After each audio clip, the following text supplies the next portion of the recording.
Assalamualaikum Pak De. Waalaikumsalam warahmatullahi wabarakatuh. Bagaimana kabarnya Pak De? Alhamdulillah diberi sehat oleh Allah. Selama 64 tahun jejak Pak De membawa puisi menuju keabadian. Apakah makna puisi bagi Pak De? Ya, saya kan tidak terlalu tinggi. Yang namanya puisi ini kan curahan hati gitu. Iya. Ya, yang tidak lain kalau bisa puisi itu merupakan lukisan kepadatan jiwa. Ya. Dia merupakan mahkota daripada pemikiran, dari kata-kata yang selalu muncul dalam hati, tapi kan semuanya tidak bisa jadi puisi. Ya. Nah, mahkota dari pengalaman itu kemudian menjadi puisi.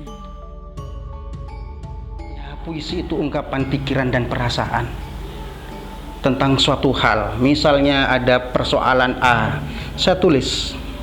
Misalnya ada ungkapan-ungkapan dari berbagai tokoh, saya tanggapinya dengan puisi. Corona misalnya, orang-orang kan menuduh penyebar corona itu adalah orang miskin. Saya tulis corona dan orang miskin. Itu. Terus begitu. Jadi persoalan-persoalan kehidupan bisa kita tuangkan dalam bentuk puisi.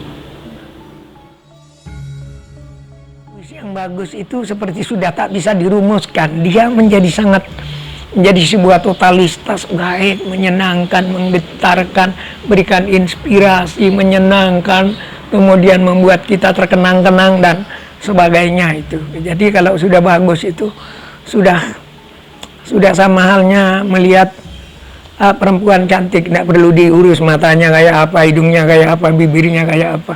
Sudah tidak ada rumus-rumus, sudah tidak berlaku. Ini sebuah totalitas keindahan gitu. Puisi juga begitu. Mata air matamu ibu yang tetap lancar mengalir. Sebenarnya apa makna celurit emas itu Pak De? Celurit emas itu aslinya celurit itu kan memang senjata orang Madura. Dia berguna untuk memotong ranting-ranting, memotong dahan-dahan yang memang perlu ditebas gitu. Tapi juga ketika orang Madura sedang marah, celurit itu bisa digunakan untuk berkelahi, membunuh dan sebagainya. Nah, saya menginginkan celurit yang lain lah. Jadi bukan celurit yang sekedar memotong ranting-ranting dan dahan-dahan. Bukan celurit yang digunakan untuk membunuh atau menebas leher orang, tapi ingin celurit yang positif, yaitu celurit intelektual, yaitu celurit yang berperang melawan kebodohan, melawan ketidakadilan, melawan keterbelakangan. Jadi celurit ini celurit masa depan, celurit ketakwaan. Nah, maka muncullah ide celurit emas itu, di mana saya menginginkan ya orang Madura itu menjadi intelektual, tidak hanya menjadi penjual sate, tidak hanya menjadi penjual benda ake, tidak hanya menjadi tukang cukur, tapi orang Madura satu saat harus menjadi dosen, menjadi guru, menjadi seniman, kalau perlu menjadi menteri gitu. Nah, itu celurit emas namanya. Jadi celurit intelektual, celurit yang memberikan kontribusi terhadap kebutuhan zaman. Jadi celurit yang bisa menjawab, dan itu tidak lain orang Madura, putra-putra Madura itu menjadi putra-putra masa depan yang bisa berkontribusi untuk hidup, menghidupkan Indonesia, bahkan kalau perlu mengharumkan Indonesia. Di awal-awal kepenyairan saya kan saya terkagum kepada pohon siwalan. Ternyata pohon siwalan itu justru kehidupannya juga bisa menjadi tamsil ya. Contohnya ketika musim penghujan, air melimpah ya. Niranya, legennya atau lahangnya pohon siwalan itu tidak begitu manis. Tapi begitu kemarau, kerontang, air sudah tidak ada, justru niranya pohon siwalan itu sangat manis sekali. Ya, itu kan menunjukkan bahwa ya, dari Madura kita mendapatkan dalam keadaan apa, kering, kerontang, miskin seperti apa, kita masih bisa berbuat yang manis-manis untuk siapa. Kira-kira Pak D memulai melukis ini dari tahun berapa? Saya melukis sebelum menulis puisi, mulai kelas 2 SD sudah coret-coret, melukis terus di rumah itu di batang-batang lauk ya. Ini kan rumah kemudian saya, rumah istri. Itu ketika kertas sudah habis, saya melukis di tembok, melukis terus. Kemudian saya berhenti melukis sesudah mondok itu. Dan sudah mondok itu mulai menekuni puisi, jadi guru menekuni puisi. Baru tahun-tahun 90-an saya ingin melukis lagi karena banyak teman pelukis. Teman-teman itu bukan hanya menyuruh melukis tapi memberi cat. Nah, akhirnya asik lah, apalagi ada yang beli lukisan itu kan. Kita punya duit dari hasil karya yang halal kan, tidak apa-apa gitu. Ketika suatu daerah atau yang mungkin tanah saya berpijak tidak bisa saya tanami kesenian, siapa yang disalahkan di situ? Yang salah yang menanam gitu. Sebenarnya kan tanah yang kita anggap gersang itu begitu kita pupuk kan bisa subur juga. Salahnya kenapa tidak dipupuk? Ya sebenarnya itu lain dengan tanaman ya dalam hal seni ya. Yang menanam siapa gitu. Kalau yang ditanam memang hasil dari pergulatan seni yang ya subur sebenarnya Bu tanah Madura ini ya. Dan bahkan inspiratif ya. Nah, dan pupuk bagi kesenian itu berada dalam diri kita sendiri. Makanya Iqbal mengatakan, dari mana kemerduan seruling terdengar? Dari getar hati yang sang peniup, bukan dari potongan bambunya. Jadi kalau seorang seniman benar-benar sudah masuk ke dunia seni, dia sudah mengalami taksuh kata orang Bali ya. Kalau dalam Islam itu sudah mengalami syukur dan meningkat jadi rauqa. Jadi apa saja pun bisa dijadikan puisi ya. Saya menganggur itu selama 7 tahun tidak hilang begitu saja, tapi melalui proses kreatif yang cukup panjang, menulis dan menulis. Karena bekal saya menulis itu sejak tahun 89. Jadi kan sekarang lagi masa pandemi nih Pak. Iya. Nah, kegiatan Bapak selama masa pandemi ini apa saja Pak? Ya, karena tugas saya sebagai seorang dosen mengajar, selain itu menulis. Dan tulisannya terkumpul di dalam buku ini. Ini ada buku Corona, kemudian ada buku Sampah. Ini hasil-hasil dari masa pandemi. Kemudian aman. Saya hanya ingin menuliskan sesuatu, mengabadikan sesuatu. Karena hidup tanpa dituliskan itu tidak akan pernah abadi. Apa artinya pengalaman begitu membahana ke sana kemari tapi tidak dituliskannya? Itu tidak akan pernah abadi. Jadi dengan menulis itu segalanya akan abadi. Misalnya saya sudah tiada, jadi ada tinggal jejaknya ada. Gitu. Orang yang bertujuan untuk menjadi pembelajaran bagi orang lain, lewat puisi itu kita bisa belajar tentang pengalaman-pengalaman orang yang menulisnya itu atau pengalaman diri kita.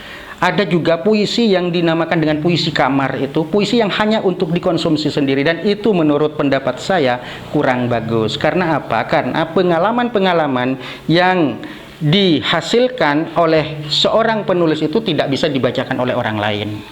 Gitu. Jadi puisi itu menurut saya lebih baik puisi yang bisa dinikmati oleh orang lain, sehingga kita bisa memberikan menerima pembelajaran dari puisi itu. Karena tidak ada, menurut pemahaman saya, tidak ada satu puisi pun yang tidak di dalamnya itu mengandung nilai. Entah nilai apa, nilai agama, nilai sosial, nilai psikologi, atau nilai-nilai yang lainnya. Semua puisi pasti ada nilainya. Namun sampai sejauh mana kita sebagai pembaca puisi bisa mengungkapkan nilai-nilai itu. Itu tugas kita sebagai apresiator. Sebenarnya kita di masa pandemi ini ya Pak De, ya. Masa pandemi ini sebenarnya banyak orang-orang seniman itu merasa terbatasi Pak De, seperti itu. Kreativitasnya terbatasi ketika membaca puisi, katanya. Merasa bahwasannya dia itu tidak menikmati ketika membaca karena tidak ada penonton di situ, melewati digital. Pendapat Pak D mengenai itu? Ya, saya membayangkan bahwa ketika saya membaca di depan saya itu ada 3.000 atau 5.000 penonton dalam imajinasi saya. Karena itu saya masih bisa membaca karena walaupun mereka tidak mendengar sekarang, toh nanti ketika mereka nyetel rekamannya kan bukan orang lain yang baca puisi, itu tetap saya sendiri. Karena itu dibutuhkan yang namanya totalitas ya. Jadi ketika membaca puisi tidak harus ada penonton di depan saya. Penonton itu bisa datang kemudian. Bisa diimajinasikan begitu. Berarti yang berpendapat bahwasannya merasa dibatasi ketika pandemi ini itu hanya sebuah alasan ya Pak? Ya saya enggak tahu, mereka punya alasan sendiri dan saya tidak berani menyalahkan mereka. Mereka punya alasan sendiri. Jadi sebab ada orang yang memang audiens itu enggak bisa diganti orang lain, sama halnya dengan bercakap dengan ibu. Ketika ibu kan tidak cukup dengan telepon, harus bertemu, harus mencium tangannya. Itu lain. Jadi ya dia memang ada pengalaman personal yang harus kita kreatif menggunakannya sehingga kita bisa menikmati sesuatu. Kalau mampu kita hanya via telepon kepada ibu, saya di Jakarta sulit untuk pulang, ya telepon itu sudah alat komunikasi yang terbaik. Nah, sama halnya dengan ketika musim pandemi, kita seperti tahun baru barusan, saya tidak boleh baca puisi di Bali, tidak boleh kumpul-kumpul. Ya saya hanya menikmati ya imajinasi saja, membaca puisi di depan orang yang orangnya sebenarnya tidak ada itu. Ya dicarilah upaya-upaya kreatif sehingga kita selalu bisa berkomunikasi dengan orang lain. Caranya ya mungkin dengan cara yang semacam ini kan bisa disebarkan untuk umum. Ada pembacaan puisi di syuting, bisa disebarkan untuk umum, bisa lewat YouTube dan semacamnya. Itu merupakan upaya kita untuk mensosialisasikan karya-karya kita. Seniman itu tidak harus diam, banyak cara untuk menyampaikan karya-karyanya ke publik.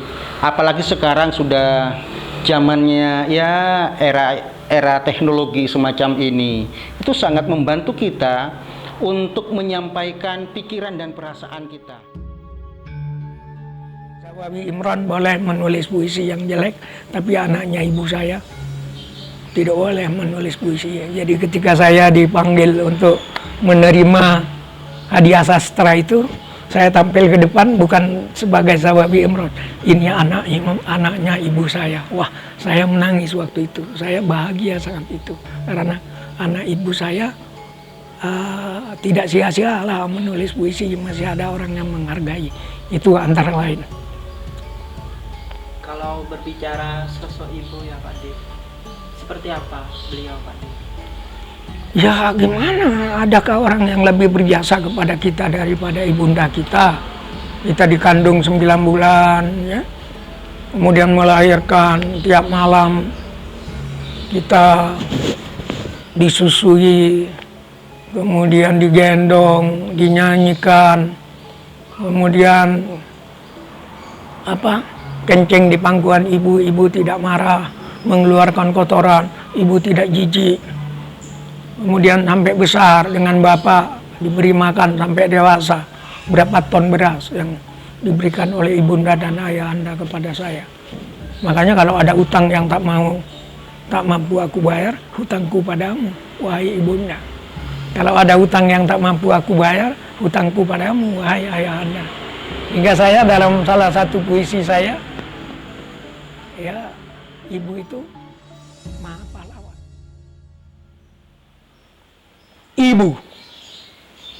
Ibu, kalau aku merantau lalu datang musim kemarau, sumur-sumur kering, daunan pun gugur bersama reranting.